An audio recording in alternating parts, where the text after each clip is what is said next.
That's right, they've gone and done it. We have a new entry in the Octopath Traveler series in Octopath Traveler 0. And in today's video, we're going to be going over all of the information. So I'm hoping you can join me for this one. So with that all being said, what is up guys? Jen here. Hope you're all doing well. Welcome back to the channel. Got you covered with timestamps. So if you want to skip to a certain section of the video, feel free to do so. All I ask is you to support the channel, hit that like button. And if you want to stick around for some more Octopath Traveler content, you're already in the right place. Just hit that subscribe button.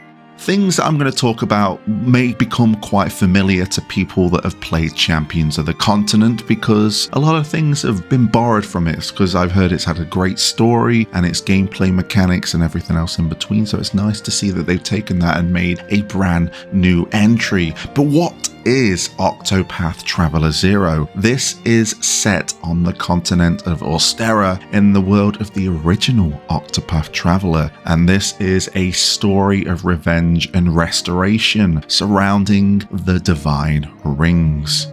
It all begins in the protagonist's hometown of Wishvale. The annual Day of Reverence was being held and the town was bustling with smiling faces. However, just as they were about to light the blue flame that protects peace, the town was attacked and engulfed in red flames. Will you choose the path of revenge or the path of restoration? The choice is yours, and that is a common theme of Octopath Traveler 0. This is our journey in Octopath Traveler, and it starts off with us being able to create our own character. We are the protagonist of this game. We can customize everything from our appearance, voice, hairstyle, hair color, even our favorite food and skills, which already gives a layer of just uniqueness in the way that everyone will play Octopath Traveler 0. I'm very interested to see how this creation mechanic kind of falls into building upon skills. Do you get to choose what kind of job you want to have in Octopath Traveler 0, or do we all follow the same path eventually? It'll be really interesting to compare and contrast.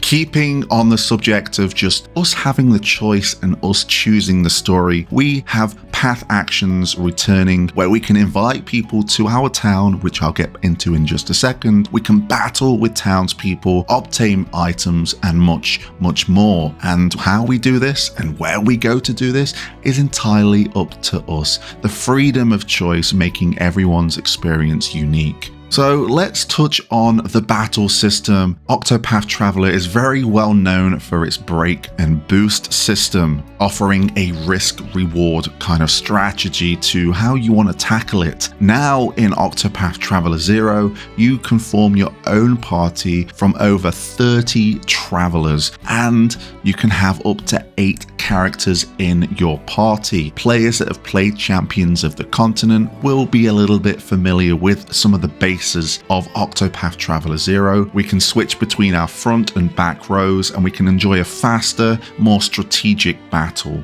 Keeping on the subject of combat, let's talk about ultimate techniques and action skills. Character-specific ultimate techniques can be unleashed in critical moments, and a new action skill system allows you to switch skills like equipment. The more you train your companions, the more skills they can learn. So again, this is going to make everyone's experience a little bit different. Maybe there's some OP skills out there that everyone might go towards, and that might be the meta, or some people might want to throw their teams out a little bit differently. The fact that there's so much choice in this game is making me quite excited to really dive into it. Now, I mentioned Wishvale at the beginning of the video while we're doing the story. This gets destroyed, but the most unique thing about Octopath Traveler 0 is we get to build the town back up. It's a new mechanic used for rebuilding our hometown, and we can freely place buildings as we please. We can also move our friends and the people we meet along our ventures into the town as well. We can put in bushes, trees. It looks like the possibilities might be endless, and some people might just get addicted to this village building element. I love games like this. I like Dark Cloud. I wonder if we unlock buildings as we get more characters, or maybe we get certain characters that bring certain traits that they can build a certain building. I don't know how it's going to work, but I'm really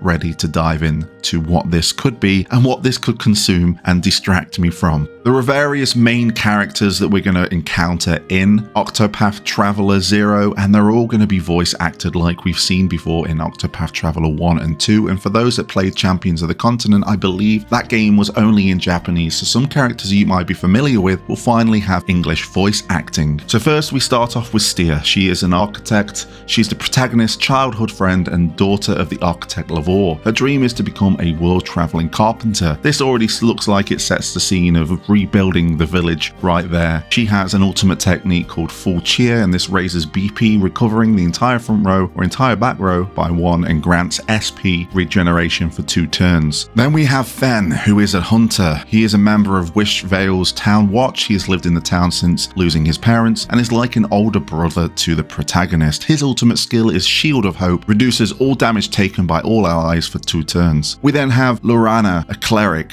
the deacon of Wishvale. Having supported her grandmother, a priestess, she is now reputed to be more knowledgeable about the teachings of the Sacred Flame than the priests of Flame's Grace. Her ultimate technique is Maiden's Miracle. It grants an effect that allows the entire front row or entire back row to recover 50% of their match HP upon being incapacitated. So a nice healer skill there. Just looking at these ultimate techniques is getting my gears grinding and my thought process on and how I'm going to be structuring these teams, because we've got 8 slots to mess around with. Now, people will be happy to know that Octopath Traveler 0 is coming out on all platforms: Nintendo Switch 2, Nintendo Switch 1, PlayStation 5, PlayStation 4, Xbox Series X and S, Steam, and the Microsoft Store on Windows, which definitely means Square is doubling down on their multi-platform strategy, and this is a great way for people to experience Octopath Traveler. But it doesn't end there. There is a save data bonus campaign of where, if you've played previous games from Team Asano and you have that save data,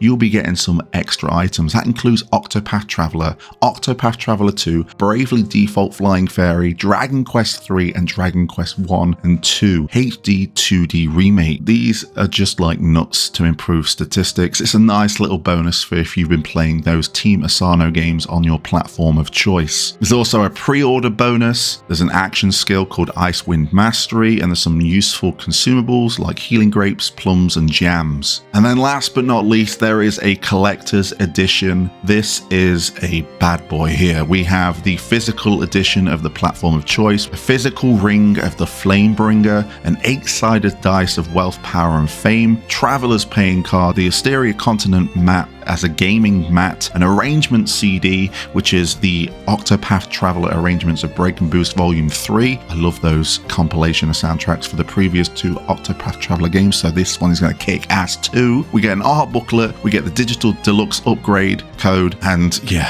it looks fantastic. Very excited. I don't know if I'm going to be doubling. There's a lot of things Square bringing out this year, and the collector's editions are looking incredible, but this is another one that I might just have to, slowly pat the wallet and just say, good luck there, good luck. But Octopath Traveler 0 is looking incredible. I can't wait to dive into it. It comes out this year in December, which means we have a plethora of games to play this year. We've got Final Fantasy Tactics in September, Dragon Quest 1 and 2 in October, then we have Octopath Traveler 0 in December. So it's good times all around. Very excited. Let me know your thoughts of Octopath Traveler 0 in the comment section down below. I appreciate you watching, and until next time, I'll catch you on the flip side.